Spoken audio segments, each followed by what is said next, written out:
السلام علیکم ورحمۃ اللہ وبرکاتہ۔ رب کا شکر، کبھی یوں ہی بھی رب کا شکر ادا کیا کریں۔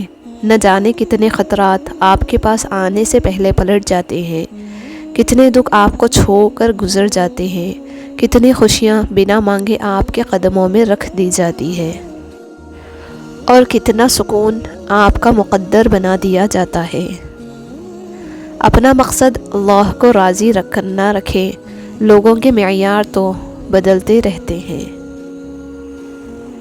مومن کو کوئی تکلیف نہیں پہنچتی، نہ تھکاوٹ، نہ بیماری، نہ غم، حتیٰ کہ کوئی فکر بھی جو اسے فکر مند کر دے، مگر اس کے بدلے اس کے گناہوں کو مٹا دیا جاتا ہے۔ الفاظ چابیوں کی مانند ہے، ان کا صحیح استعمال کر کے لوگوں کے منہ بند یا دل کھولے جا سکتے ہیں۔ برے وقت میں کندھے پر رکھا گیا ہاتھ کامیابی پر بجنے والی تالیوں سے زیادہ قیمتی ہوتا ہے۔ بے شک زندگی تھکا دینے والی چیز ہے، اور جب تم تھک جاؤ تو اپنے رب کو یاد کر لیا کرو، کیونکہ سکون تو صرف اللہ کے ذکر میں ہے۔ عموماً ایک جملہ سننے کو ملتا ہے کہ منہ پر بولنے والے دل کے صاف ہوتے ہیں۔ ایسی دل کی صفائی کا کیا فائدہ جو دوسروں کے دل کو الفاظ کے نشتر چبھو کر زخمی کر دے۔ کچھ باتوں کا بوجھ خود اٹھا کر دوسروں سے درگزر کا معاملہ اختیار کرنا چاہیے۔ صبر کریں، اگر آزمانے والا اللہ ہے تو آزمائش سے نکالنے والا بھی تو ہمارا اللہ ہے۔ اچھا اور سچا تعلق رکھنے کے لیے اداکاری کی نہیں، وفاداری کی ضرورت ہے۔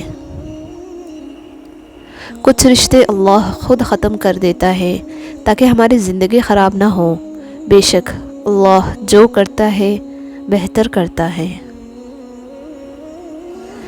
مد کرنا غرور کبھی اپنے آپ پر اے انسان، رب نے تیرے جیسے نہ جانے کتنے مٹی سے بنا کر مٹی میں ملا دیے۔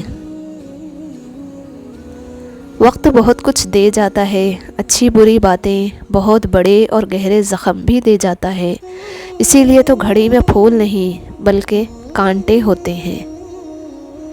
حسن اخلاق گناہوں کو اس طرح پگھلا دیتا ہے جس طرح دھوپ برف پگھلا دیتی ہے۔ بے شک زندگی تھکا دینے والی چیز ہے، اور جب تم تھک جاؤ تو اپنے رب کو یاد کیا کرو، کیونکہ سکون تو صرف اللہ کے ذکر میں ہے۔ اگر دل کا سکون چاہتے ہو تو دل کو حسد سے پاک رکھو۔ حضرت عثمان غنی رضی اللہ عنہ کا قول ہے کہ آہستہ بولنا، نیچی نگاہ رکھنا اور میانہ چال چلنا ایمان کی نشانیاں ہیں۔ زندگی برف کی طرح ہے، نیک کاموں میں گزارو ورنہ پگھل تو رہی ہے، ختم بھی ہو جائے گی۔ لوہا کبھی خراب نہیں ہوتا، وہ ہمیشہ اپنے ہی زنگ سے برباد ہوتا ہے۔ اسی طرح انسان کو کوئی برباد نہیں کر سکتا، اس کی سوچ اور دوسروں سے امیدیں ہی اسے برباد کرتی ہیں۔ کسی کو دیا گیا دھکا گھوم پھر کے آئے گا آپ کی ہی طرف۔ جب اللہ تعالیٰ کسی بندے سے دوستی کرنا چاہتا ہے تو اس کی زبان پر اپنا ذکر، دل پر اپنی فکر کے دروازے کھول دیتا ہے۔ رحم، احساس، خلوص، سادگی، یہ بھی اللہ کی طرف سے نعمتیں ہیں۔ دکھاوے کی خوبیاں خامیوں سے بھی بدتر ہوتی ہیں، اور سب سے بڑی خوبی یہ ہے کہ آپ اپنی خامیوں سے آگاہ ہوں۔ حسد کرو گے تو کچھ نہیں پاؤ گے، اور شکر کرو گے تو گن نہیں پاؤ گے۔ پرندے چونٹی کھاتے ہیں، اور جب وہ مر جاتے ہیں تو چونٹیاں انہیں کھاتی ہیں۔ حالات بدل سکتے ہیں، کسی کو کم مت سمجھو، کیونکہ آج آپ طاقتور ہو سکتے ہیں، لیکن یاد رکھنا وقت آپ سے زیادہ مضبوط ہے۔ اپنی اولاد کی بہترین تربیت کی فکر کرو، سہولتوں کی نہیں۔ پرندے اپنے بچوں کو پرواز کرنا سکھاتے ہیں، گھونسلے بنا کر نہیں دیتے۔ جذبات میں آ کر کبھی بھی اپنی جگہ مت چھوڑیں، کیونکہ آپ کے مقام پر قابض ہونے کو ہزاروں لوگ منتظر ہوتے ہیں۔ غلطیاں کیجیے پر خدارہ کسی کے ساتھ غلط مت کیجیے۔ آہیں روز محشر تک پیچھا کرتی ہے اور نسلوں تک جاتی ہے۔ جب دل کسی اپنے سے بے پناہ خفا ہو جائے تو خاموشی اختیار کر لینا، لیکن کڑوا بول کر اس کی بے ادبی نہ کرنا۔ اچھے لفظ تخلیق کرنے کے ساتھ اچھے رویے بھی تخلیق کرنے چاہیے۔ لفظ کتابوں میں زندہ رہتے ہیں، رویے دلوں میں زندہ رہتے ہیں۔ میں نے ان پڑھ لوگوں کو بیوی کو اپنے گھر کی ملکہ بناتے ہوئے دیکھا، اور میں نے اعلیٰ تعلیم یافتہ ڈگری ہولڈرز کو بیوی کو مارتے اور چھوڑتے دیکھا۔ تعلیم شعور نہیں، شعور تربیت دیتا ہے۔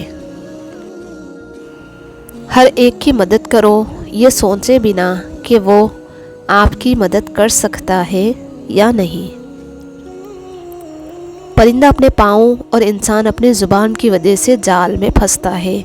گفتگو میں نرمی اختیار کرو، کیونکہ لہجے کا اثر الفاظ سے زیادہ ہوتا ہے۔ جس انسان میں سچ سننے کی طاقت نہ ہو، اس انسان سے گفتگو کرنے سے گریز کرنا چاہیے، کیونکہ وہ آپ کی ہر بات کو غلط قرار دے کر اپنی غلطیوں پر بھی آپ کو ہی قصوروار ٹھہرا دے گا۔ اگر تم زندگی کے راستے پر کانٹے چھوڑتے جاؤ گے تو تمہارے پیچھے آنے والی تمہاری نسلیں اسی راستے پر لہولہان ہو جائے گی۔ زندگی ایسے جیو کہ کسی کی زندگی کا حصہ بنو یا نہ بنو، مگر کسی کی دعاؤں کا حصہ ضرور بنے۔ اپنی سوچ کو بدلو، آپ کی دنیا بدل جائے گی۔ خوبصورت عمل انسان کی شخصیت بدل دیتا ہے، اور خوبصورت اخلاق انسان کی زندگی۔ دنیا میں لباسوں میں سب سے زیادہ خوبصورت حیا کا لباس ہے۔ لوگ چاہنے والے مانگتے ہیں، پر بہتر یہ ہے کہ نبھانے والا مانگا جائے۔ چاہنے والوں کا جب دل بھر جاتا ہے تو وہ چھوڑ جاتے ہیں، نبھانے والے مجبوریوں کی اوٹ میں چھپ کر آپ کو کبھی اکیلا نہیں کرتے۔ برے وقت میں کندھے پر رکھا گیا ہاتھ کامیابی پر بجنے والی تالیوں سے زیادہ قیمتی ہوتا ہے۔ یا اللہ، میں خوش ہوں تیری رضا پر، تیرے فیصلوں پر۔ جو تو چاہے وہی عطا کرے گا، مگر مجھے صبر دے، ہمت دے، حوصلے بلند رکھ، مجھے کمزور نہ کر، مجھے بخش دے۔ آمین۔ بیٹیاں شہزادیاں ہوتی ہیں، باپ کا مان ہوتی ہیں، باپ کی جان ہوتی ہے۔ اللہ پاک ان کا نصیب اچھا کرے۔ آمین۔